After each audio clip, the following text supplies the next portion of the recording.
People with Down syndrome have an intellectual disability. Fact. Most people with Down syndrome have one or more comorbidities. Fact. They have short lives. Myth. Mostly Down syndrome happens when it's older women with late pregnancies. Myth. Hello everybody, I'm Anaita Hegde, Executive Director of MCure Pharmaceuticals, and today we're going to be talking about Down syndrome. This is one of the most commonly occurring genetic conditions, and the special thing about today's episode is that we not only have a medical expert, our lovely Dr. Anaita, but we have a mother who is going to share her journey. Pooja, thank you so much for joining us. When we speak about it in terms of our personal experience, it just makes it so much more real and honest. So the way we're going to structure the show, Pooja, is first we'll get the technical lowdown from Dr. Anaita, go through the basics, and then we'll move on to your journey. So Dr. Anaita, over to you. Let's start with the very basics. What is Down syndrome? So, good morning, Namita. Lovely to be here again. Thank you. Down syndrome, as you mentioned, is the commonest genetic condition that happens at the moment. The incidence is roughly 1 in 1,000 and described by Dr. Down many years ago when he put the features together and he described the condition. And it is a condition where a child is born with 3 chromosomes on the 21 chromosome number. Okay, so normally we have 2 chromosomes for everything. From 1 to 22, and then the X and the Y, which is the male and the female chromosome. Here on the 21 number, we have 3 chromosomes, which is called a trisomy. I would say 95% of children with Downs will have a trisomy chromosome, and there is about a 5% which can have something called a translocation, which is relatively much rarer. So most of this trisomy 21, it's important to note, is de novo, which means it's not hereditary, it's not coming from a parent. It happens as a just out of the way, like a mutation which happens. So it doesn't have a hereditary tendency. Understood. And since we're talking about parents, we spoke about how this is something that we can pick up during our pregnancy. So can you talk about the tests and at what point this can be detected? So we moved a long way from where we were before. Now you have a host of tests which are there. So you have some blood tests which are there. You have a chorionic villus sampling which can be done. You have an amniocentesis which can be done. And these happen at different stages, but roughly between 9 weeks to about 16 weeks would be the spectrum of tests that can be done. Right. Each of them has a different sensitivity. Each of them has a different specificity. Nothing is foolproof at the end of the day, because we've seen through literature that many of them who even come positive on the test do not end up with children with Down syndrome. So your Gynac, your person who you're going to, would be the best person to guide you as to how specific or how sensitive the test and the parameters that patient has. Okay. So we have new stuff. We have ultrasound as well, where we study the nuchal folds. We have the tip of the nose. So as time goes by, we are learning to identify different simpler parameters by which you can pick up antenatally whether the mother or the pregnancy has a chance of a child with Downs. Absolutely. And you made a beautiful point when we were speaking earlier that there's this common myth that it only happens to women who have late pregnancies, older women. Can you talk a little bit about that? Yeah, so this concept is there that Down syndrome happens with the age in pregnancy. Yes, it is true to some extent. Yeah. The incidence is roughly 1 in 1,500 when you're 20, 1 in 1,000 at 30, 1 in 800 at 35, and it increases as the age goes by. But on an average, 50% of children with Down syndrome are born to mothers who are less than 35 years of age. Yeah, so it doesn't mean that only elderly women can get it. The incidence might be a little higher, but even young mothers can also get a child with Downs. Okay, so thank you so much for clarifying that. And since we're talking about, all the facts and the myths, one of the questions that everybody has is, do all people with Down syndrome have an intellectual disability? To some extent, yes. It is one of the features. It's one of the cardinal clinical features that go with children with Down syndrome. And almost 100% of them will have some degree of intellectual disability. But intellectual disability can range from, your normal IQ is roughly 100 to 110. Correct. So intellectual disability can range from as low as 30 to 40 to as high as 70 to 75, even on an up end, maybe a little higher, 80. For people with Down syndrome. For children with Down syndrome. So you can understand that a child who has a 70 or a 75 or an 80 has a very good chance of being able to do everything, live independently, manage and become independent in life. Whereas someone who has an IQ which is little lower would definitely need more support from the family, the school, etc. But then, as we were discussing, intellect is not just measured in intellect as in intelligence. There are other forms of intellect as well. So we have a motor quotient, we have a social quotient, we have different quotients which contribute to a person's intellect or developmental quotient at the end of the day. And I think we're beginning to come to terms with that more, that intelligence is not the only criteria or the parameter that we should be judging people with. Absolutely. And we can't just look at IQ as one number. It has to be a more holistic, a better sort of rounder approach to assessing I always tell my intellect. parents who have problems when they come to know that their child may not be super smart is, if you look at the world and you see the people who've reached the top of the world or top of their job lines are not those who have the highest IQ. Right. It's really those who have the best social quotient. Absolutely. Those who know how to connect with people, those who know how to interact and get the best out of a person. That's the person who climbs the ladder the fastest and does the best in life. Absolutely. So it's many quotients which come into work together to give you the best outcome for the person. So well said. And, while we're on this topic, intellectual disability is something you beautifully explained. But, one of the fears for every parent with a child with Down syndrome is the comorbidities. We hear about many health conditions that come along with a Down syndrome assessment. And so, can you tell us what are the various things that we need to be vigilant about, get checked, and how do we deal with that? So the comorbidities with Downs are numerous. But let me highlight that it's not only with Down syndrome. A syndrome by definition means a conglomerate of different symptoms and signs together which give you a relative idea of the person with a common etiology, and that is what you call a syndrome. Right. So most syndromes will have associated comorbidities that go with them.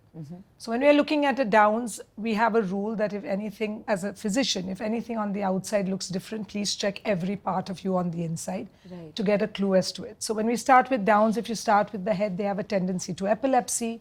They have a small risk of having strokes to a rare condition called moya moya. Then if you move to the eyes, you have cataracts which may be there, nystagmus or a squint which may be there. Then you come to the mouth area, they have a tendency of an open mouth with their tongue out with a high arch path. These are characteristic features. Correct. Hearing might be a part of it. Some of them have hearing disability. Thyroid is the next one we need to look at.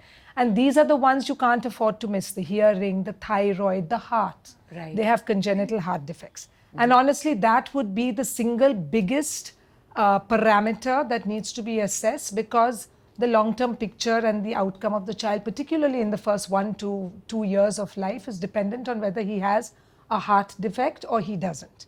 So there is a host of different congenital heart defects which may be associated with them, but all treatable surgically or non-surgically, very easily treatable in today's day and age. That's very reassuring to hear. Then you can have in the abdomen, you can have a duodenal concerns, which they have a duodenal atresia.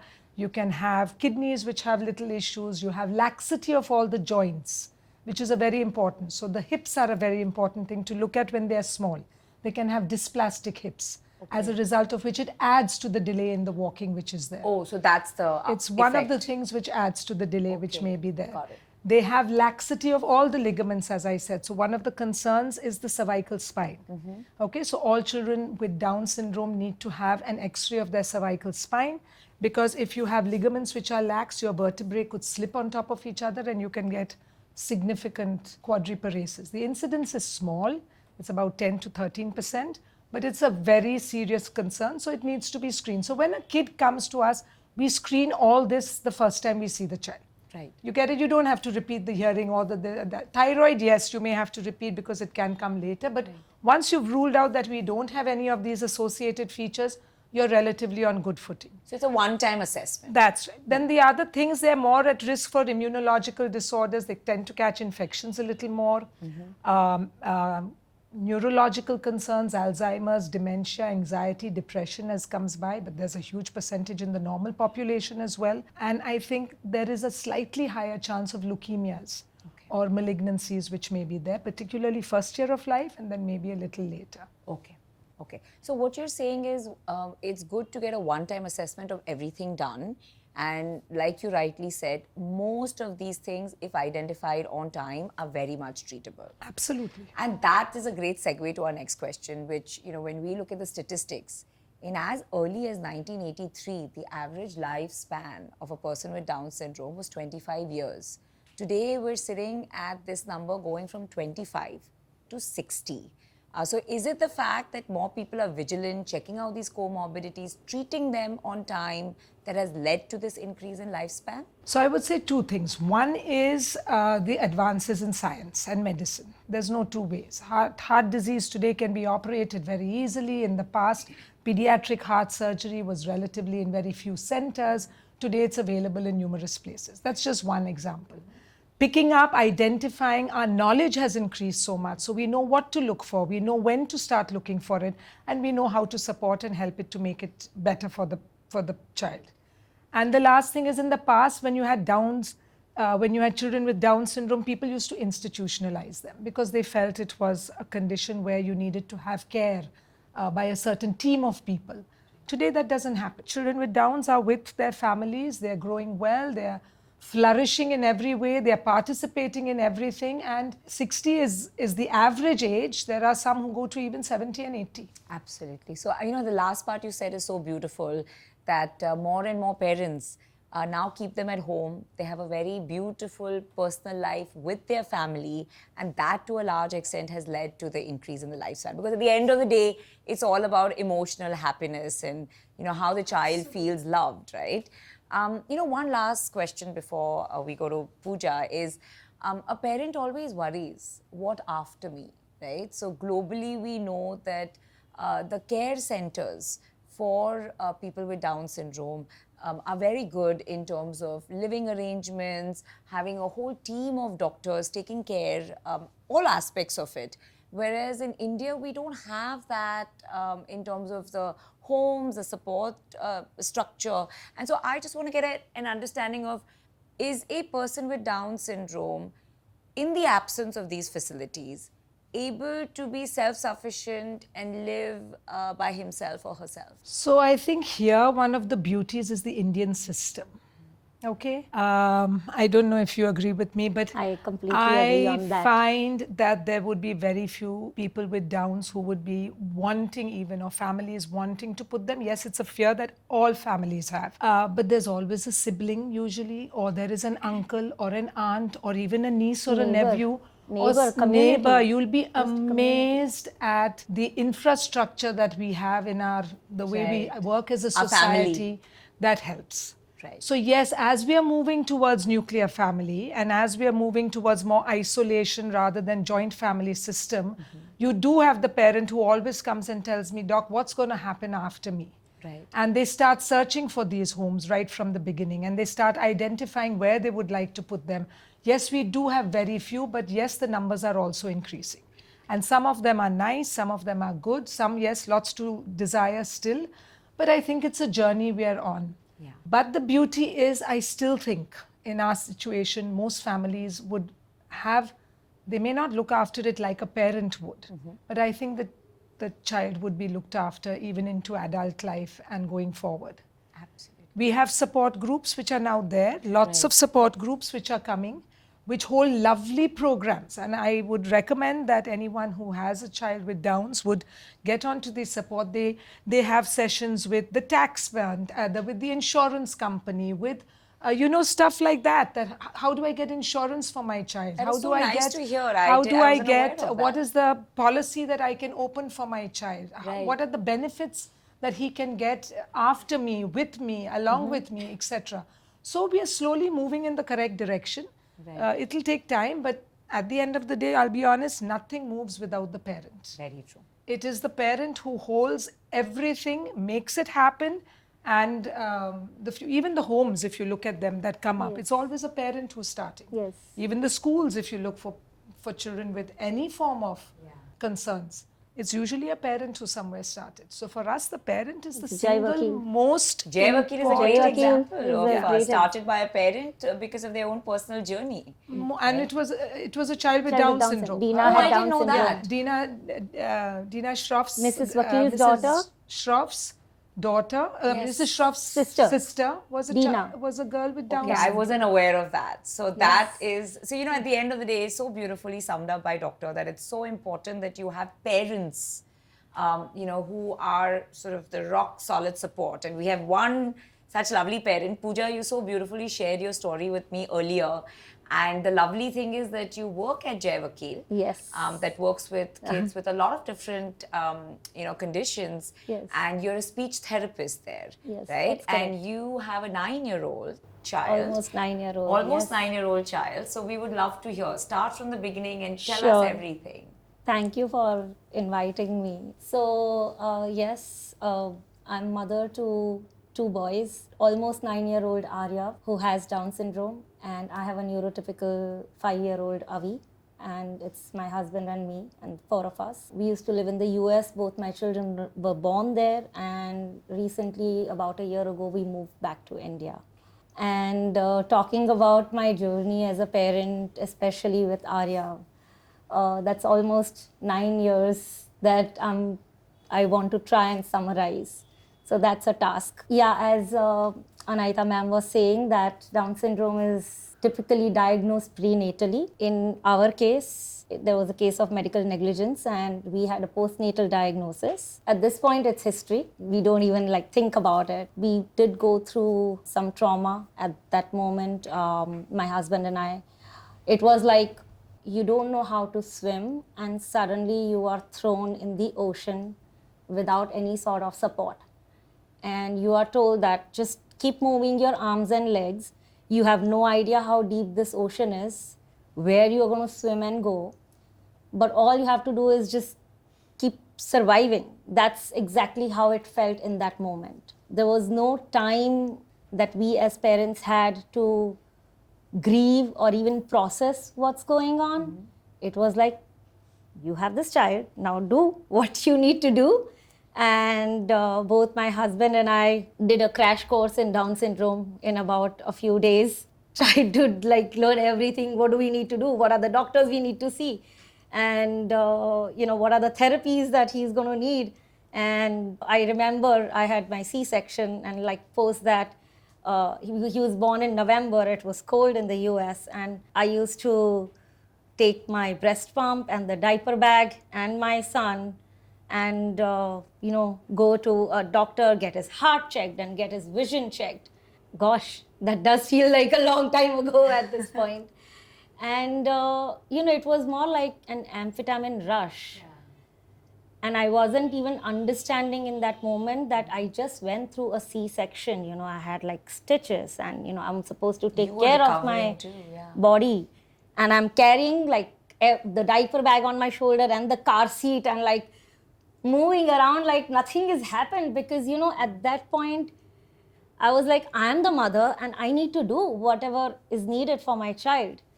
So that's how it began. And we did go through all the therapies and, one incident that I want to highlight is that he was born in November. And as I mentioned, I used to take him for all of these appointments and stuff. And everywhere, whether it is the receptionist or the nurse or the doctor, and, I would say that, this was a postnatal diagnosis. And they would be like, oh, sorry. In about January, sometime, I went to a lactation consultant. And for the first time, when she looked at my son, she said, congratulations, your baby is gorgeous. And besides friends and family, immediate circle, this was the first time somebody outside made me feel like a new mom and congratulated me for having a baby. Right. And did not look at the Down syndrome in him. So, some of these moments stay with you forever. But this is so beautiful. I mean, what you're trying to say is it's so important for people around to have that positive outlook and empathy, Yes. so that it gives the parents strength Yes, in their that journey. because Down syndrome is a visible form of disability, absolutely. right? So every time, I was also in that mindset that every time I'm like looking at my baby, of course I love my child. This is my newborn. I'm a mother for the first time. Yeah. But it's all about, in that moment, Down syndrome, Down syndrome, Down syndrome. And for the first time, somebody made me realize that, Pooja, you can look at the baby Yeah. and experience that you just gave birth to somebody so beautiful. Yeah. So that always stayed with me. Coming back to overall journey as a parent, I would say emotional roller coaster. But my second one was born in June of 2019, and then There's a 4-year age gap. almost. Was And there fear then- that should I have a second child? Did you go through that? No, we always knew we would want a second one. We were part of support groups, and we had seen other families where children with Down syndrome had siblings, either younger or older to them. And we had realized that the diagnosis is just one aspect of him. Having siblings, and I have siblings, my husband has siblings. So, that was something we always knew that we would want. The best gift that we could give our children is a sibling.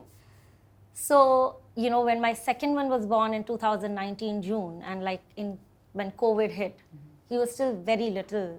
And at that time, I had these questions in my head. How would the sibling relationship look like, right? Typically, when there is a new baby in the family, when the second one was born, we always have family portraits and pictures, and everyone's dressing nicely and posing nicely and smiling at the camera. Till date, we don't have that, the four of us. We don't have those picture perfect moments when everybody's dressed up and everybody's looking straight. One person's looking here, one is looking there. One of us is trying to get the kid to look here and all of that. But you have a picture and a beautiful candid one. Yes, and when you have a child with disability in the family, with someone like Arya, we learn to have our own moments and celebrations. Yeah. And it's ironic in the sense that, whenever Christmas is coming or Diwali is coming or a birthday celebration is coming, I get a little nervous because it's not going to be like how a person imagines it to be, right? Like in Christmas time, we have a Christmas tree and everybody is nicely dressed up and gifts are laid out, and we can't have that because my son would start taking things off the Christmas tree and ripping off the thing, and he's moving here and there. So the festival times used to be very stressful for me as a parent. But ironically, we learn to celebrate a lot of those small unnoticed moments in our lives. Most people won't even care about it. For me, when my son attempted to put a little piece of cherry in his mouth and he spit it out, for another person, it would be yeah, he didn't eat it. And for me, it was you don't know, he took it and he put it in his mouth. Do you know how big that is? And I'm celebrating that for the rest of the day. Every growth milestone. Every little thing. We've learned to, look at so many of these positives.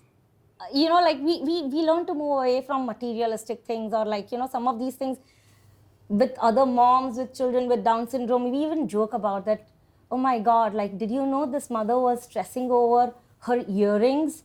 And we would talk about it if you are thinking about the earrings you are wearing, you don't know how luxurious your life is. Right. We don't have that But luxury this is of a great dying. segue, Pooja, into something you and I discussed, which doctor also endorsed, that it is a crazy life. It is a roller coaster, but very often the parents, and especially the mother, doesn't take out the time for self-care, which is very important. So in the midst of all this craziness, you manage to do 2-3 things. One is not overthink, but enjoy the moment. 2, total acceptance is not asking questions, was a realization. And 3, you now have a job and a career and have started self-care. So how did you, you spoke about the craziness. How did you find your path of moving from the craziness to self-care, acceptance, and enjoying the moment? I'm still in that journey. I don't think I have found it yet, but I would give 100% credit to my husband. Oh wow, let's talk about the father's role. The father's role, I feel like he should be the one sitting here and doing this talk. Because I'm the emotional one and he is the sensible one, I would say. Because I'm a speech therapist, and when we got to know of this diagnosis, I kind of knew what we are getting into. For him, I don't know if ignorance was bliss, but acceptance was, in my opinion, much easier for him because he was always a father. And I was always a split between being a mother and a therapist, and always trying to, if he smiled, oh, he's giving a social smile. Oh no, I don't think this was a social smile. This was just like, a reflexive thing he did. And my husband would be like, he smiled, and that's enough. And like, can we just like not always overanalyze everything? And he was the one who's always, pushed me, supported me, even, with this whole transition to India, or, me stepping out to go to work. He's the one who's always told me that, go ahead, do it. I'm also a parent and I will take care of whatever needs to be done. So as long as there is food ready, there is nothing that my husband cannot do. He can get the kids ready, he can feed them, he can get them to school, he can play with them, he can get them to do their homework, he can take them out for play dates, birthdays, put them to sleep, literally every single thing. Fantastic. So, when you have that support, that understanding from your partner, everything that you mentioned, acceptance and taking out time for self-care and all of that just happens very naturally. That's so beautifully said. And we must not forget the role of little Avi, right? He's Little been a huge Avi. support to Oh my Arya. God. And you said he's 5 going on like 20 or 30. And he's his biggest cheerleader. And that was so beautiful the way you were talking about, the role Avi has played in Arya's life. Yes. I'd love for our audience to hear about that. So ever since Avi was born, he has always seen Arya, like, for him, this is the norm. This is the sibling he has. He is not seen him as, oh, I have a person who, like, I have a brother who is different in this sense or that sense. He's just a brother. Yeah. And as he is growing, he does ask questions that, why this and why is Arya doing this and this is not fair. And, every time Arya takes away everything that I'm playing with and, the typical sibling things. Of course. And we at our home have been very open about the conversations we have with our children. So from very early on, Avi has known that Arya has something called Down syndrome, which makes things difficult for him at times, and that is okay. And now Avi has become the biggest advocate. So if something happens and somebody says, even if at home my husband or I say something to Arya, Avi would be like, Mom, you need to remember, Arya has Down syndrome. This is difficult for him. Oh, that is so sweet. Super. And, and quickly it's not, and the kindness Yes. is developed. And at the same time, they do fight with each other, just like any siblings. Drive me nuts. One of them will come running to me that this one did this. And then, like, if I've come back from a long day of work and I'm losing my cool over the other sibling, then why are you doing this? And like, all of a sudden, they both gang up against me and I'm the bad one and they are like in one team. They're united suddenly. They're united. So you're fighting a minute back, but the minute you came in there, that's so typical sibling. Yeah, right? and I'm like, and they sometimes have secret talks and they'll come up with a plan, like one wants chocolate and then the other one will say, you know what, I think it's a good idea. Arya seems a little sad. Mom, you think you want to give him a chocolate? And I'm like, okay. And then fine, I'm giving Arya a chocolate and suddenly Arya is like, but I got one, but Avi did not. So now let's give him one. And like, that's so you know, there's just this whole There is planning a that goes conspiracy on. theory going on Yes, there. yes, absolutely, absolutely. And I know it, Yeah. but it's just so beautiful that then I play along with it because I love that. Oh, that is so lovely. I love that. So lovely. But Doc, I want to hear from you the patient stories and the parents' role. So one of the things I always tell my families is that another child or the sibling invariably is the best therapist. Though you may think you are the best therapist for him, your son, your younger one, is really the best thing that could happen because they try to ape them, they try to copy them, the speech comes faster, the motor function Everything. improves, the neurotypical behavior starts coming because he wants to ape what his other sibling is doing. So a sibling has such a huge role to play without realizing they're doing it, which makes it even more beautiful. Because you know, a parent does it with an agenda, Yes. and it's a pressure on them, but a sibling does it with no agenda, not knowing that they're doing it, and in the bargain you get the best results out of it. Absolutely. And when that bond sort of builds, and sometimes that bond can build, and sometimes there's little angst which comes in because many a sibling will tell a parent, you know, you don't love me, you only look after him. And you can see how it evolves with time. But it is these siblings who eventually, it's not just parents, it's also these siblings who will be the ones who will set up things in the future. They're the ones who understand. And I tell you, your son will be so much richer in his outlook on life simply because he's been exposed to variety. Yes. In a way, I don't even take it as not being neurotypical. It's just a spectrum. It's just variety diversity. of human, diversity of human behavior that makes you richer for it. Absolutely. And you also said how in your experience, and you see so many, kids all day in your practice, and you said that the kids who have the best growth trajectory are the ones where the parents Absolutely. are positive and high energy, correct? So, absolutely. It's like I was saying, if they come into the room and I ask, how are you doing? And the mom says, oh, doc, he's great. He's doing really well. And what do we have? A child who's on his wheelchair, who's trying to connect by just sounds, etc., doesn't have the motor skills, doesn't have the communication. But mom sees him as something beautiful. Mom sees that every day something is better. And mom tells you about all the beautiful achievements he has done. Like she said, the little cherry in the mouth just makes the kid feel so confident and happy with himself that he goes out to try and achieve. And then you have the mom who comes in and says as if everything is down and the kid is really doing well and they're struggling over his scores in mathematics or his scores in this with a little learning disability, and they believe that the world has come to an end because their kid is not going to be. It's how you look at it. I keep telling them, change your glasses, because your glasses is what makes your life and that of your child much better as time goes by. That is so beautiful. Yeah, and you know what? Like a lot of times people ask out of, curiosity and best interest that explain us like, what are we supposed to do with Arya? How are we supposed to talk to him? And the answer is very simple. You watch Avi interacting with Arya. He will teach you what and how. Oh, that is so well said. Just like any other kid with some empathy, no sympathy. Oh, that's lovely.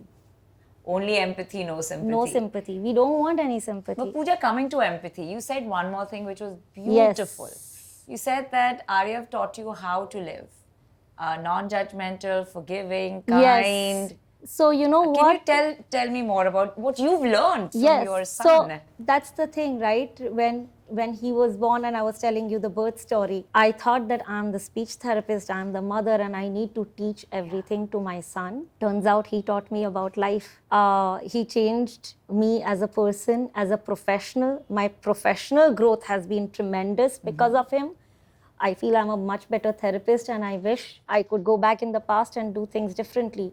But even as a person, he taught me about kindness and empathy and absolutely not being judgmental. So, he has no qualms in going and hugging a homeless person where I would have reservations because he just sees that person as any other person. When I remember, even when he was like as little as 2.5 or 3, and we were at a park and one girl fell down and there were a bunch of other children, and Arya was like, just started walking.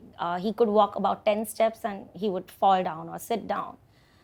And he was the only one who went like almost across this hallway, kept walking. And by the time he reached that girl, her parents were there and they were taking care of her, but he was just sitting there and looking at her and trying to make sure that she's okay. And he even tried to do little animation and try to sing some songs, although he couldn't talk, just whatever I would sing to him. To bring a smile to her face. Yes. And in that moment, I was like, I don't think there is any school in this world that can teach this. This is him. This is part of his Down syndrome. And as much as, we talk about what a profile of Down syndrome looks like in medical lingo, right? The slanting eyes and the low tone and, all of that. And intellect, right? We spoke about that. The concept of multiple intelligence is very important, and there is no test that measures empathy, right? Right now, we don't have any tools, but if there was, I am so sure individuals with Down syndrome would score the max, because it's just in them to be so kind and forgiving, and it's not like they don't understand if somebody is mean to them. They get it. Let's make that very clear. They do understand, they do feel bad.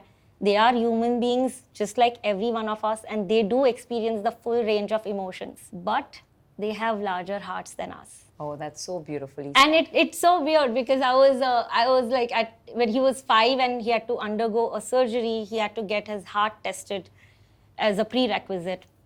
I took him to a pediatric cardiologist, and the doctor was doing his echo and ultrasound, and he's like, uh-oh. And my heart sank in that moment, that what happened? And the doctor said, this boy has a heart larger than what it should be. And I'm like, something happened? Is there a hole? Like, what's going on? And the doctor goes, this boy has so much love in his heart. His heart is so big. And I was like, in that moment, I was like, I mean, thank you, but like, you really scared me. I almost would have had an heart attack myself. Right. So, But that is so beautifully said, Doc. And I'm sure you experience this in all the children who come to you, that they have this, like we say, they may be low on their IQ, but huge on their KQ, the kindness quotient that nobody measures. And that's such a huge metric. And they can teach us so much with that, right? I think this is applicable to all children. That's why I love being with children. Yes. All the inhibitions, all the fears, everything comes, honestly, I hate to say it, but from us. You get it? By watching us, they pick up all these fears, as you said, going and touching a homeless person. It's because a parent has told you, don't touch him. He's not clean. He's this. He does that. Whatever it may be. But that's what draws that line in the child's mind. And these children just don't have these lines. Absolutely. They don't have these inhibitions. They don't have this discrimination of whatever is right or wrong. And they just love for what it is. Right, absolutely. And they accept for what it is. They never judge that a person is of this body type or looks like this or is wearing this or how rich or how poor or what race. Completely non-judgmental. Nothing. None of those things matter to them. So, this is something that I have learned. And also, the other thing that you asked me, that, how I went on to, being a mother and providing from my child to even thinking about my own self. This journey as a parent of a child with Down syndrome, I'll be honest, it's not easy. I mean, parental journey itself is not easy. Correct. But this one does come with some more roadblocks or, certain days. And you need your village. You need your support system. We have been very fortunate to have that in our family. The family has been both mine and my husband's family. Our siblings have been everybody, cousins, my children's cousins. Everybody has been extremely supportive and loving and understanding. But at the same time, we have also encountered so many numerous like beautiful souls in this world, even in the US or here. And education has got nothing to do with it, by the way.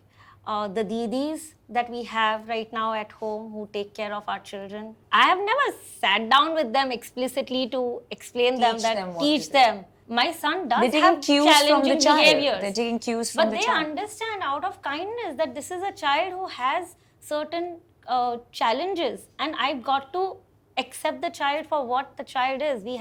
He goes to a boot camp, and the instructor there is phenomenal, and his homeroom teacher, he has a shadow teacher, and you just need those handful of people, and life is beautiful.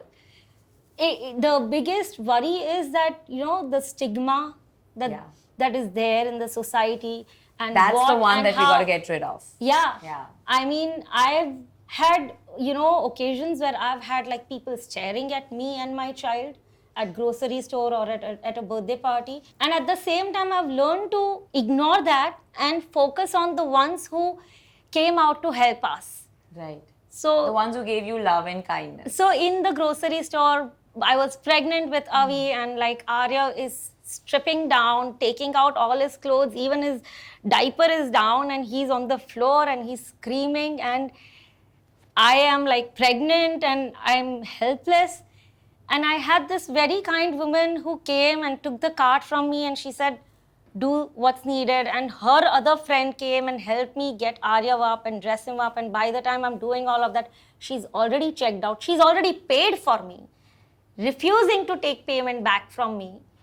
And, after all of this happens, I sit in my car and I'm crying, not because of what my son did. I'm just overwhelmed with the love kindness that you received and the kindness that you received. And that's something that I always, I'm thankful for, and I would never want to take that for granted.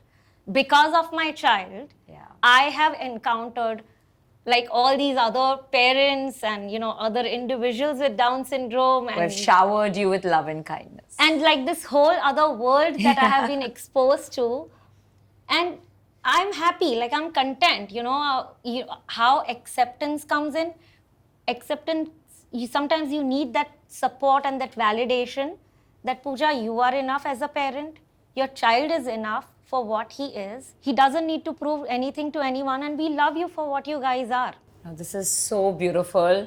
And the one takeaway, I want every single person watching this to really imbibe from this is the way Pooja did her storytelling. So much strength, so much positivity, so much love coming from this experience of hers. And I love that one-liner that she used, only empathy, no sympathy. And I think that's so important. The last episode we did, I said, autistic spectrum disorder. And I got a gamut of comments saying it's not a disorder, it's a condition. Small things like that. We have to change the way we talk.